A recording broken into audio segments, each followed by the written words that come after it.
What's up, mortgage coach community? Dave Savage and Kelly Zitlow coming live to the community. Hey, Kelly, if you could stop sharing your screen for just a minute until it's time to give a lesson and show something. I just want to make sure they get to see you. So guys, this is going to be a unique conversation, at least one that I have not had yet. I am very passionate, as a lot of you know, at educating loan officers, turning advice and coaching into a competitive advantage. But I want to do a better job of just providing fiscal literacy lessons to all people, and even getting down to the college and high school level. I would love, like, if some of the, I've had people reach out to me and say, hey, Dave, we use a total cost analysis in a high school class on personal finance. I'm like, I want to make more of that happen. Hey, Dave, I'm a college professor. In fact, I interviewed a college professor yesterday at the University of North Carolina, and they're like, we're using Mortgage Coach to show people the power of homeownership. I want more of that. Yeah.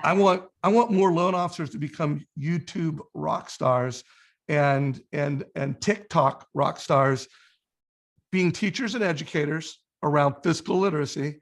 And when it makes sense for a total cost analysis to be a teaching tool, I want that to happen more.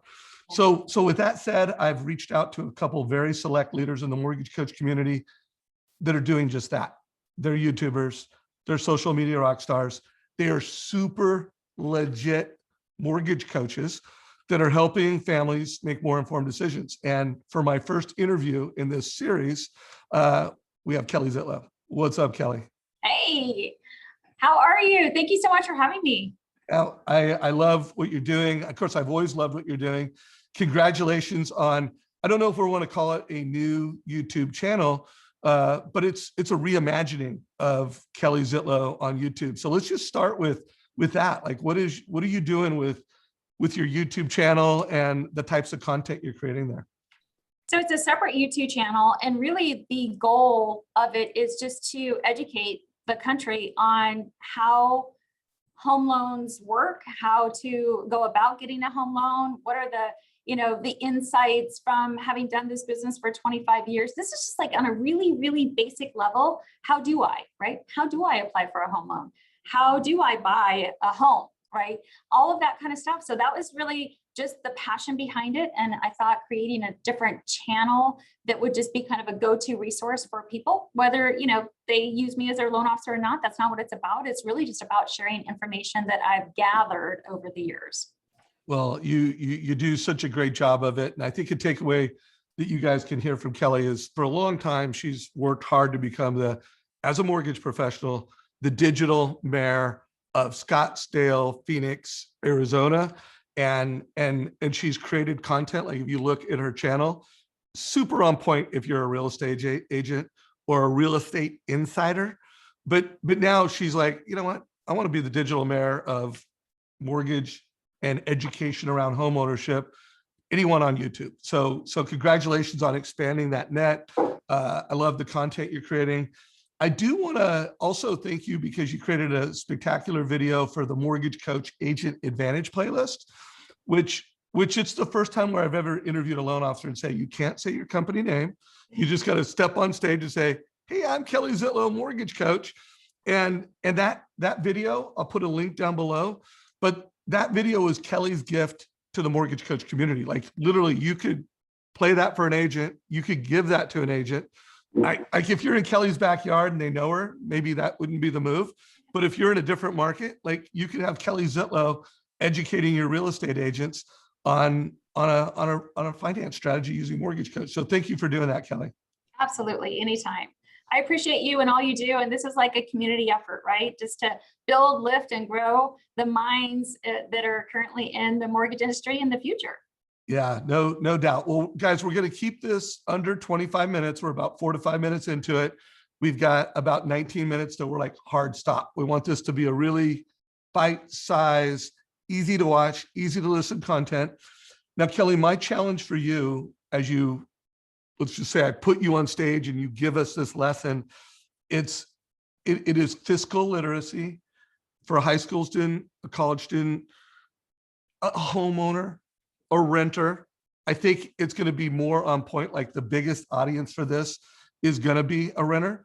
And then I also want you to do it from the voice that a mortgage coach could use this video as part of their education.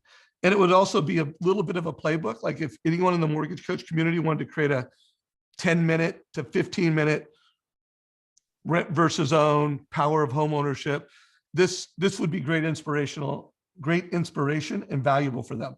So with that said, why don't you take the stage and educate everybody on the power of home ownership? Well, I think, it's before, I think the conversation has to start before buying a house. And really, when I talk to people, and it doesn't matter their ages at this point, but I love to talk to young people because their habits are still just forming. So if we think about money and we think about the biggest hole that people get themselves into are 2 points. One, it's going to be credit card debt, and 2, it's going to be student loan debt. Like we will see significant investments into student loans, and based on your degree and your future earnings, sometimes that makes sense, but sometimes it doesn't. So I think really just evaluating the school that you're going to attend, the cost of the tuition, if you're getting any support from family, if you're not, how does the math work out? I think that's really important. So I have nieces and nephews that are graduating. I have a son that just graduated from high school. So right now we're having these conversations of, like, my niece, for example, she wants to go out of state. Well, out of state tuition is significantly more expensive than in-state tuition. So literally I'm just taking a pen and writing it down and saying $70,000 out of state tuition, 4 years. Here's what that looks like, because she will have to take out student loans. In-state tuition, she has a full ride scholarship. Her student loans will be minimal. So understanding just from that component, if you're young, understand student loans, understand how interest is compounded on student loans, and really understanding what that means to you in the future, 5 years downstream from a monthly payment standpoint. The next component that I see so often is this credit card, craziness. Understand that credit card companies never want you to pay off that balance, ever, right? So they make it very difficult for you to pay off your balance. So I think understanding that how you pay interest on a credit card, very important. How much of your payment is actually going towards the interest as opposed to the reduction of the amount you owe, super important. So if we just kind of start there with the basics, and once people have the discipline and the understanding of, okay, I've just got my first job, I graduated from college, or maybe not, maybe you didn't go to college, you don't have that expense or that part of the conversation here, but maybe you just have your first job and now you have money coming in. What do you do with it? And where does the home buying part of this come into the conversation, and why?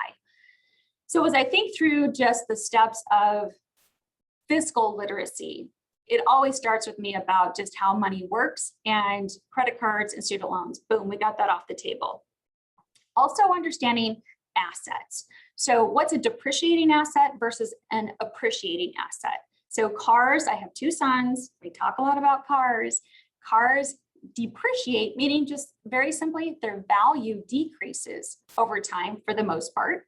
And homes, for the most part, their value increases over time. So simply put, an appreciating asset, you're building wealth through that asset. A depreciating asset, you're losing wealth through that asset. Bottom line. Then when we get into just getting ready to buy a house, I'm a big advocate of having your credit cards under control, but also having a rainy day fund. So what is a rainy day fund? A rainy day fund is a fund that's set aside. It's like a savings account that essentially you have set up to cover 3 to 6 months of your survival number amount, which means that, I'm talking about what does it cost for you to feed your family, your car insurance, your cell phone bill, like your living cost on a monthly basis, drop dead, nothing frivolous, just what is that number? We call that the survival number. And the advice is to have 3 to 6 months in savings to meet that survival number, because we all know stuff happens in life. Maybe you get sick, maybe you lose your job, maybe who knows, right? But if you have that security, then you are set to be able to continue to build wealth and have the confidence that you can do it. So survival number, very important. And now we get into, okay, The survival number is set aside. You've got that savings. You don't touch it. That's your rainy day fund. Now we get into why would somebody consider purchasing a home? Well, this is 2021. And I will tell you, not only are home prices increasing, especially in the Phoenix metro area, but our rental market is increasing as well. So I think a lot of people think, well, I'm just going to rent because I'm not ready to buy. Here's where this rent to own analysis and just really the conversation has to be had. For anybody that does this for a living, meaning this job, this passion, this education mode, this is what we have to tell young people because they hear so much noise out there. You know, oh, when you rent, you don't have long-term commitments. You know, you don't have to mow the grass. You don't have to do this or that. But when we get into this rental analysis and we can really show what happens just from a money standpoint over 5 years and 15 years, man, it is a game changer. And it's so exciting to be able to share this with young people who are just starting out and they just don't understand how it works. So that's how we incorporate and use the rent to own analysis through Mortgage Coach. I so love this conversation and I am so fired up on this new playlist that I'm doing. And I was just listening to you and I'm kind of like also thinking, hey, what's the name of this new playlist in this new series that I'm going to do? And here's the best description I have so far. And I would also love everybody in the Mortgage Coach community. I mean, this is the first time I've done an interview with this goal in mind, with this audience in mind. I'm thinking about calling it Wealth Through Real Estate Lessons by Mortgage Coach, Kelly Zitlow. And then of course, have other lessons. You know, anytime there is a concept where there is wealth through real estate being created by a mortgage coach, we've got a whole series. And we're starting off with this first one, rent versus own. I mean, it's an obvious idea, like obviously owning versus renting is the foundation of wealth creation. So one, I'd like to do more interviews like this with a rent versus owned so that literally college professors, real estate agents, mortgage coaches, they all have this resource. Like, oh, I want to hear Kelly Zitlow tell this story. I want to hear someone else tell this story. So I'm looking for more ideas. So also, we started with rent versus own because it's so obvious. And that's the one Kelly wanted to talk about. And she was the first person I invited to this series.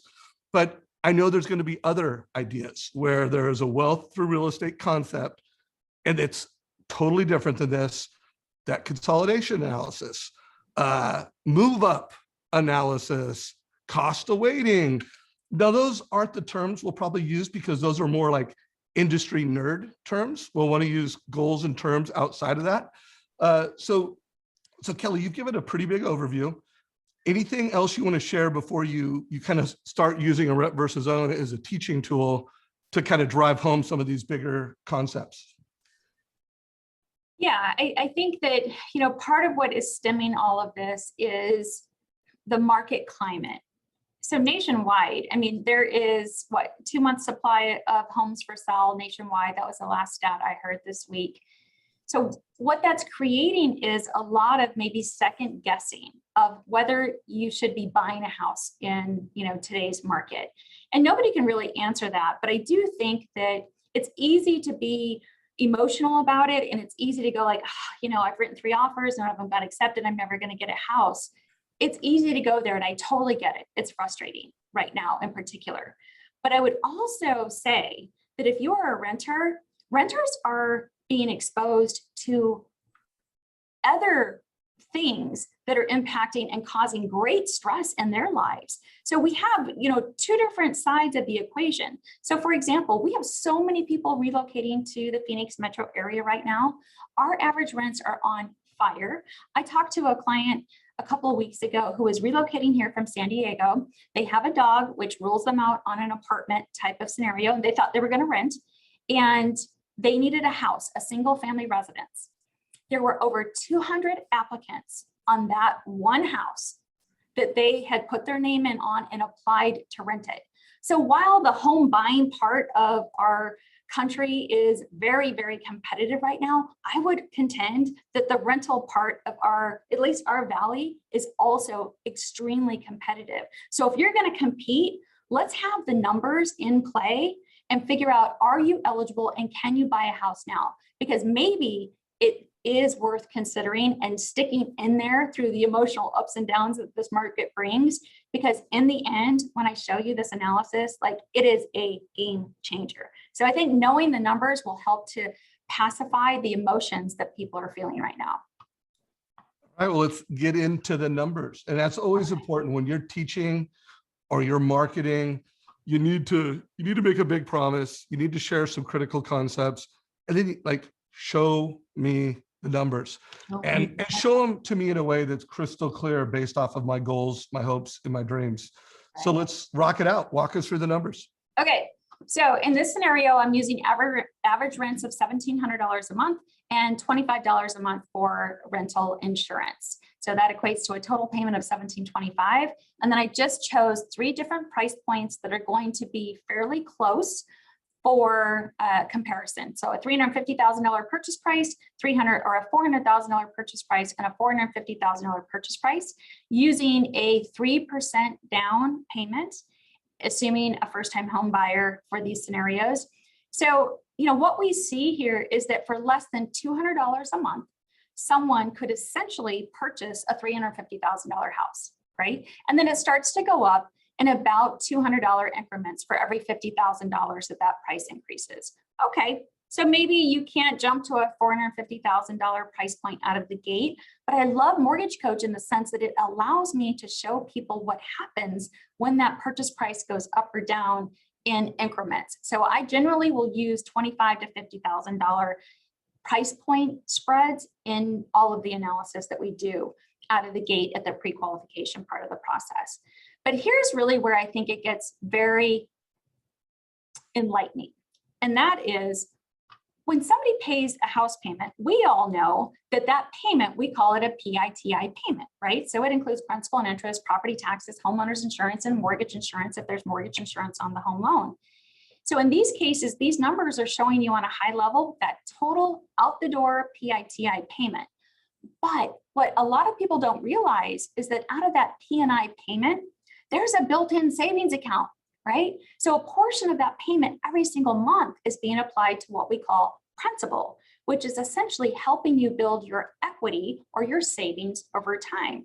So if we go back to the analysis, the summary analysis, we're going to see that the principal paid on the $350,000 scenario is $546 a month. On the $400,000 scenario, $624 a month. And then on the $450,000 scenario, $700 a month. That is principal payment as a portion of that overall payment. So again, built-in savings. So when we look at what happens over time, we're going to account for the principal payment that has been made together with appreciation.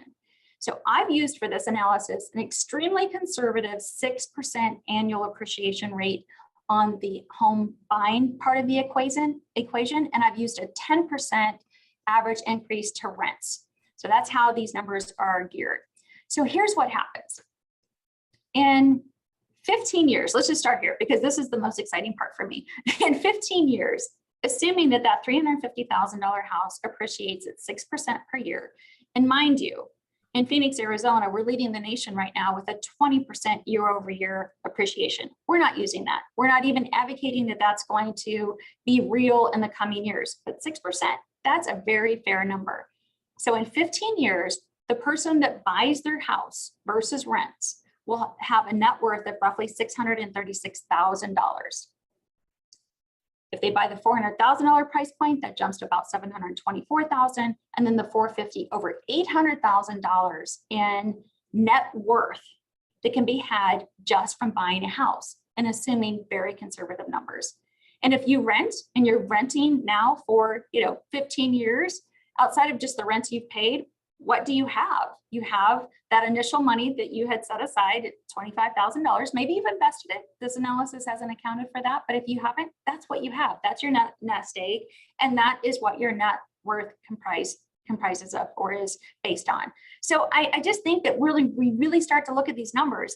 Mortgage Coach has so many different ways to show the information. I love to show the net worth in 15 years, and then I like to show what is happening over 60 months or 5 years because it brings it a little bit more real. So in 5 years on this analysis, one will have paid $126,000 in rent 5 years, $126,000. Oh my gosh, right?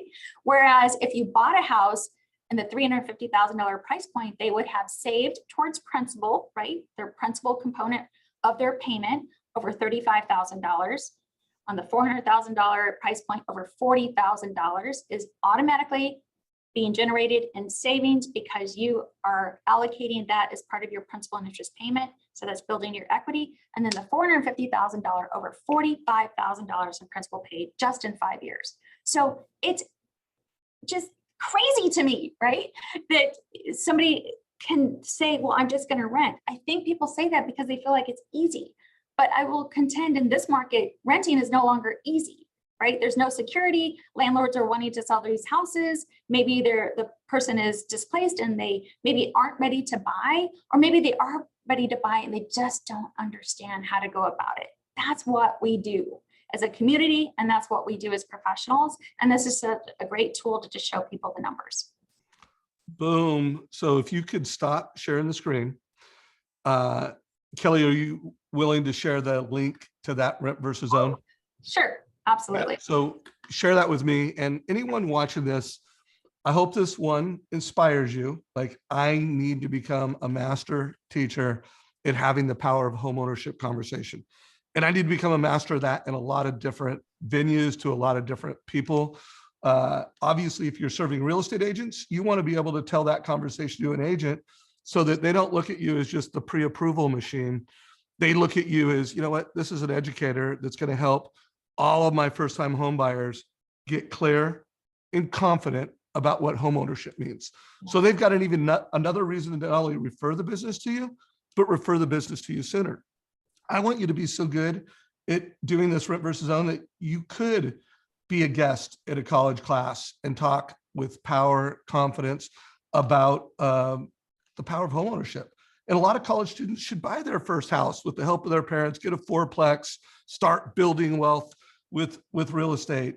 You would be invited to speak at investor groups around this. You'd be invited to speak at a high school level course to start building that dream of everybody that homeownership is here and you can do it.